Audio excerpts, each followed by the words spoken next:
नमस्कार, आप देख रहे हैं इंडिया न्यूज उत्तर प्रदेश उत्तराखंड और आपके साथ मैं दीप्ति द्विवेदी। बुलेटिन की शुरुआत बड़ी खबर के साथ करेंगे। यूपी में उपचुनाव को लेकर इस वक्त एक्शन में अखिलेश यादव नजर आ रहे हैं, जहां सपा अध्यक्ष अखिलेश यादव ने बैठक बुलाई है।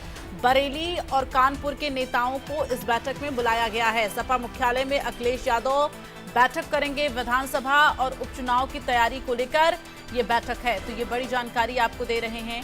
आपको बता दें कि उत्तर प्रदेश में 10 सीटों पर विधानसभा उपचुनाव होने हैं, जिसको लेकर ये बैठक महत्वपूर्ण मानी जा रही है। तो उपचुनाव के मद्देनजर इस वक्त एक्शन में अखिलेश यादव नजर आ रहे हैं। सपा प्रमुख अखिलेश यादव इस वक्त एक्शन मोड में हैं और इस दौरान उन्होंने बैठक बुलाई है।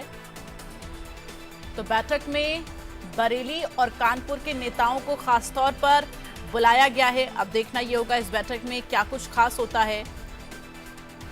फिलहाल सपा अध्यक्ष अखिलेश यादव के द्वारा ये बैठक बुलाई गई है। तो उत्तर प्रदेश में 10 सीटों पर उपचुनाव होने हैं, जिसको लेकर तमाम रणनीतियां इस वक्त सपा तय करती हुई नजर आ रही है। और अब देखना ये होगा कि जो भी रणनीतियां इस वक्त बनाई जा रही हैं वो कितनी कारगर साबित होती हैं, क्योंकि लोकसभा चुनाव के नतीजों के बाद से एक जो उम्मीद जगी है वो अब उस उम्मीद को साकार करने के लिए इस वक्त पूरी तरह से कोशिश सपा कर रही है। समाजवादी पार्टी की तरफ से बैठकों का दौर शुरू हो रहा है।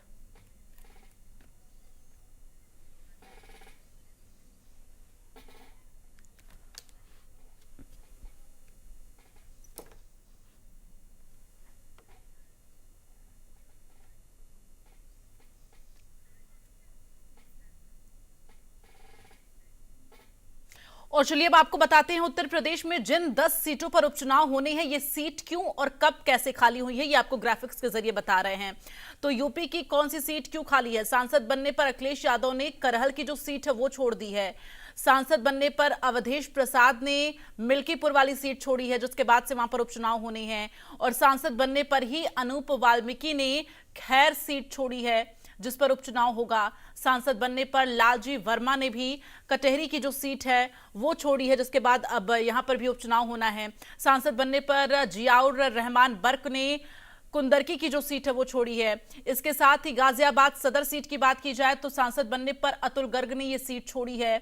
सांसद बनने पर चंदन चौहान ने मीरापुर की जो सीट है वो छोड़ी है और अब वहां उपचुनाव होंगे। सांसद बनने पर प्रवीण पटेल ने फूलपुर की सीट छोड़ी है, वो सीट भी खाली चल रही है।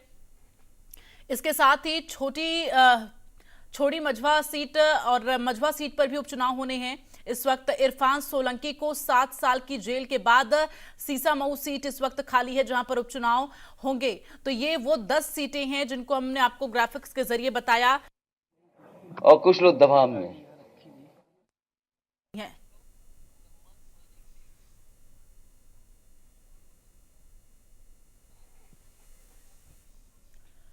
तो आपको बता दें कि ये जो 10 सीटें हैं जो हमने आपको ग्राफिक्स के जरिए बताई हैं, ये सीटें इस वक्त खाली हैं। यहां पर उपचुनाव कराए जाएंगे, क्योंकि लोकसभा चुनाव के दौरान ये तमाम जो चेहरे हैं वो अब सांसद के तौर पर हो चुके हैं। सांसद बनने पर इन्होंने इस सीट को छोड़ दिया है, जिसके बाद अब यहां उपचुनाव कराए जाएंगे और जो खाली सीट है उसे भरा जाएगा।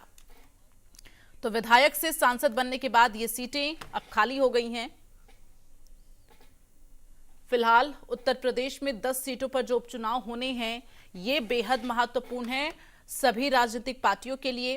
हालांकि उत्तर प्रदेश में सपा और कांग्रेस ने गठबंधन में चुनाव लड़ा था लोकसभा चुनाव के दौरान।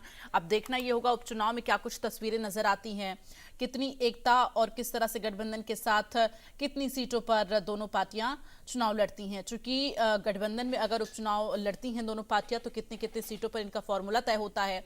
लेकिन इन सब के बीच भारतीय जनता पार्टी की तरफ से 10 सीटों को पाने की पूरी कोशिश इस वक्त की जा रही है, जिसको लेकर तमाम बैठकों का दौर भी चल रहा है, तमाम अभियान भी चलाए जा रहे हैं। और इसी बीच अब सपा अध्यक्ष अखिलेश यादव ने भी बैठक बुलाई है। तो बरेली और कानपुर के नेताओं को खासतौर पर इस बैठक में बुलाया गया है। देखना यह होगा ये बैठक कितनी महत्वपूर्ण रहती है उपचुनाव के मद्देनजर।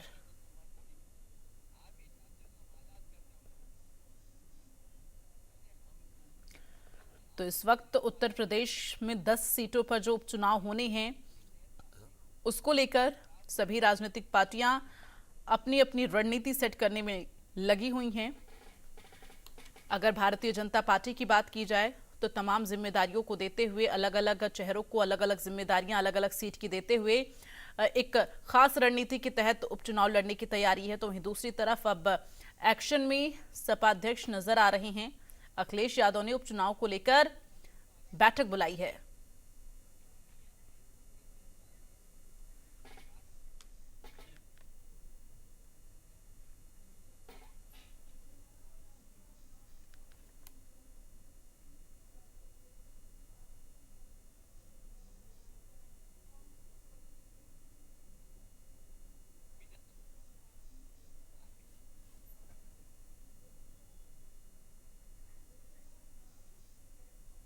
और ज्यादा जानकारी के लिए रुख करेंगे संवाददाता मोहम्मद शबाब हमारे साथ इस वक्त फोन लाइन पर जुड़ गए हैं।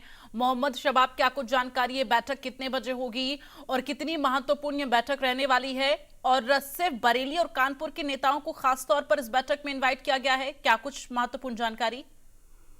देखिए, समाजवादी पार्टी में लगातार मंडलवार बैठकों का दौर चल रहा है। आज इसी कड़ी में बरेली और कानपुर मंडल के जो नेता हैं उनको बुलाया गया है। 2027 के चुनावों के मद्देनजर इस बैठक को बुलाया गया है। सुबह 11 बजे ये बैठक शुरू होगी, जिसमें अखिलेश यादव पहुंचेंगे और दोनों ही मंडलों के जो नेता हैं, कार्यकर्ता हैं, जो पदाधिकारी हैं, वो इस बैठक में मौजूद रहेंगे।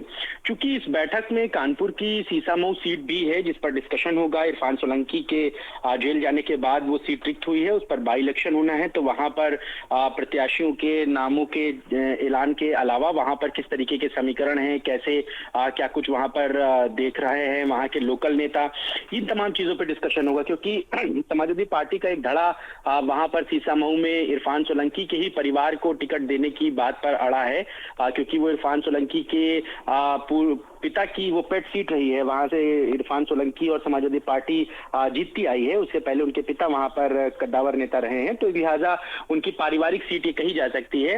इसलिए वहां पर इरफान सोलंकी के ही परिवार के किसी व्यक्ति को टिकट देने की बात चल रही है। ऐसे में उनकी पत्नी या उनकी मां को वहां से चुनाव समाजवादी पार्टी लड़ा सकती है। इन तमाम बिंदुओं पर भी चर्चा हो रही है। इसके अलावा बरेली और कानपुर की जो दूसरी विधानसभा सीटें हैं, वहां पर चर्चा हो रही है कि कैसे 2027 में अपनी तैयारियों को मजबूत किया जाए। जो पीडीए गठबंधन है उसके तहत क्या सीटों को गठबंधन में दिया जाए, इन तमाम चीजों पर डिस्कशन चल रहा है। 11 बजे बैठक शुरू होगी। चलिए, तमाम जानकारी के लिए मोहम्मद शबाब बहुत बहुत धन्यवाद आपका।